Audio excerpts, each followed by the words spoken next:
Hey everybody, and welcome to How-To Videos with Dr. Amy Gates.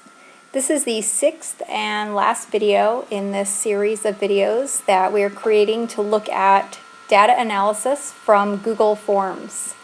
In this particular video, we are going to use pivot tables to create graphs and to better analyze or view our data. So this is the data set that we've been working with, and we got this data set from data we collected using a Google form. We downloaded the data onto our computer, opened it in Excel, and made some manipulations like changing the fields to smaller words and so on and so forth. In this particular example, I'm going to go ahead and take this data, put it over into a pivot table area, and then use that pivot table area to look at different manipulations of this data as well as different graphical representations of this data. So to take a data set and to create a pivot table or to work with pivot tables and that data set, we're going to choose Insert. Then we select Pivot Table. And sometimes this works beautifully and sometimes it doesn't. So in this case it worked very well because Excel noticed right away that all of my data is here, and so it outlined all of my data and all of my fields. On occasion, if it does not do this, you first want to make sure that you don't have any missing data points in your data set, you don't have any extra blank columns anywhere, because the pivot table doesn't like that. You want to make sure that all of your fields, such as in this case gender, hours spent on studying, age, and so on, are readable and understandable for you as well. If for some reason Excel doesn't just choose all of your data, you can choose it all by using your mouse, and you would go all the way down to the bottom wherever your data set ends, and when you release your mouse, that is your entire data set. And of course you can choose a portion of your data set if you wish as well. And I want to put this in a new worksheet rather than this particular existing worksheet, and that just gives me more space to play with the pivot tables. And I'll click OK. The first thing it does is it opens up this new worksheet, and it includes over here to the right all of the fields from my data set. So remember, we had gender, hours spent on study, the age of the student, their final exam score, and so on. Down here at the bottom, we can toggle back to the original data set, or we can go to the pivot table area. So it creates a new sheet that we can access from the bottom of our Excel area. Now once you're in the pivot table location, you're going to have to decide what it is you want to look at.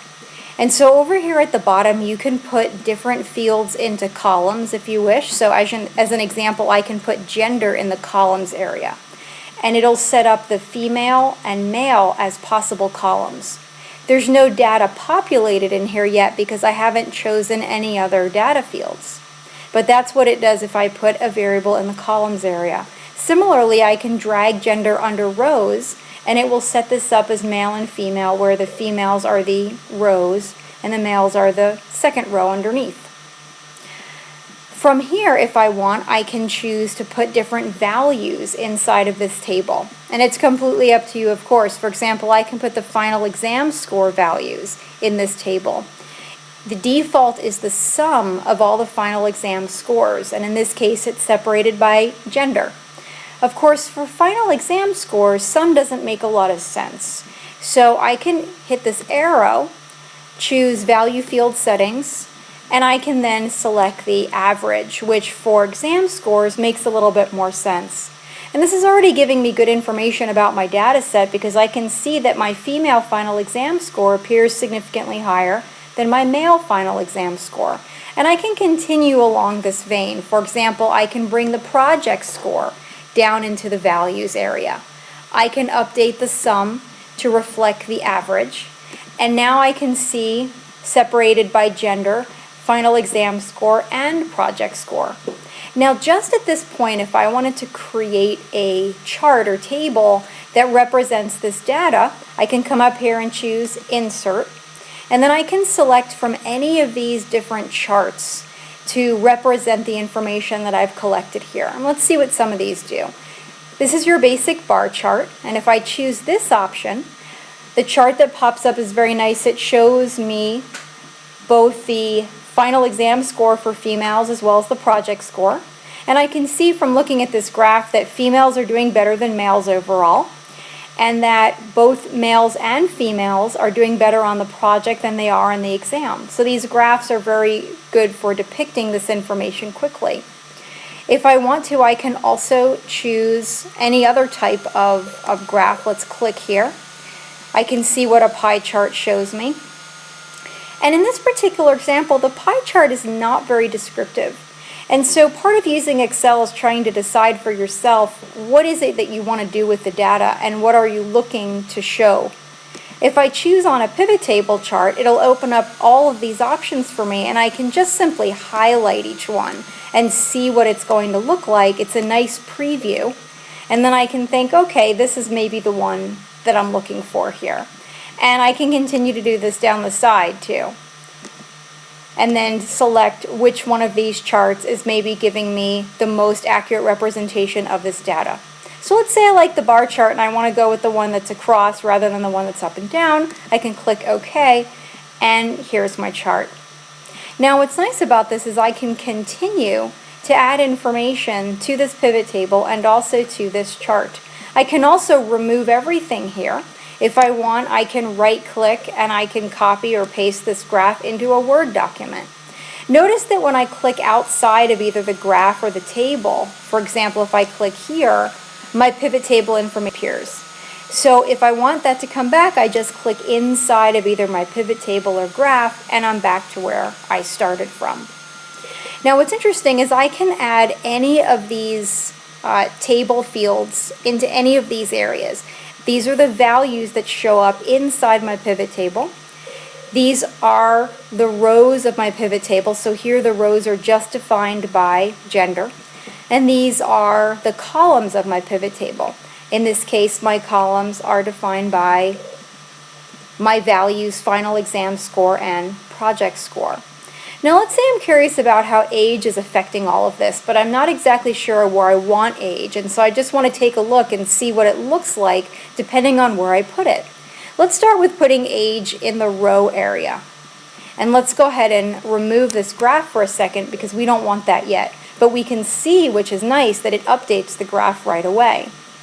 So if I put age in the rows area, what that's doing is it's not only giving me rows defined by gender, but it's also giving me all the different ages. And so this is interesting information because I can see that as the age of the female increases, perhaps the final exam score is increasing a little bit as well. I might have a correlation going on here. And the same thing with male. But if I don't like this particular view, or I just want to see if another view looks better, I can move gender underneath of age, which gives me a very unique view. It gives me each age and then tells me the gender. Well, I certainly don't like that view better. That's much more difficult to read, but it's interesting to see that it's an option. So I can scoot that back. The next thing I can do is see what happens if I put the age in my column. That's probably not something I'm going to choose to do simply because I have such a diverse number of different ages in my class. But just to see what this is doing, it's showing me that I have a male student who's age 19, and this is the grade that they got on their final exam. I have a male student who's age 20, and so on. So I don't like the way this looks in my particular application or case, but I can see that I have the option of moving any of these fields into any of these areas and then deciding whether that pivot table is what I'm looking for or not. So let's go ahead and remove age from here for now, and that brings us back to just comparing gender with scores and project scores. Now maybe I'm also curious about the amount of time students are spending on their studies, and so I'd like to add this in. When I check this box rather than dragging it over, it automatically puts it into the values area, and you can see that it appears here in my pivot table. The default is always the sum, and so maybe in this case I'm interested in actually seeing the sum initially. I can see that, wow, the females are actually studying a lot more than the males overall, but maybe I'm also curious not just the sum, but again about the average. What's the average amount of time females are studying versus males? And again, we can see that this number is a bit larger. And here again, if we wanted to represent this information as a graph, we can choose our insert and then select whichever graph we want. And then we can take a look and see how this information is being displayed and if this is what we are looking for. And in this case, this is a nice graph because it's separated by gender, but we can also see how each gender, both female and male, are doing on their final exam, on their projects, and also the number of hours they're spending studying.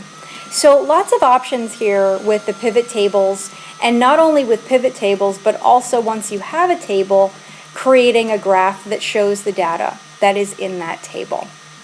So thank you so much for joining me for this 6-video series. Again, these 6 videos were just an introduction of how to take data that you collect using a Google form, downloading that data into an Excel document, and then doing some basic statistical analysis on that data. Thank you so much for joining me.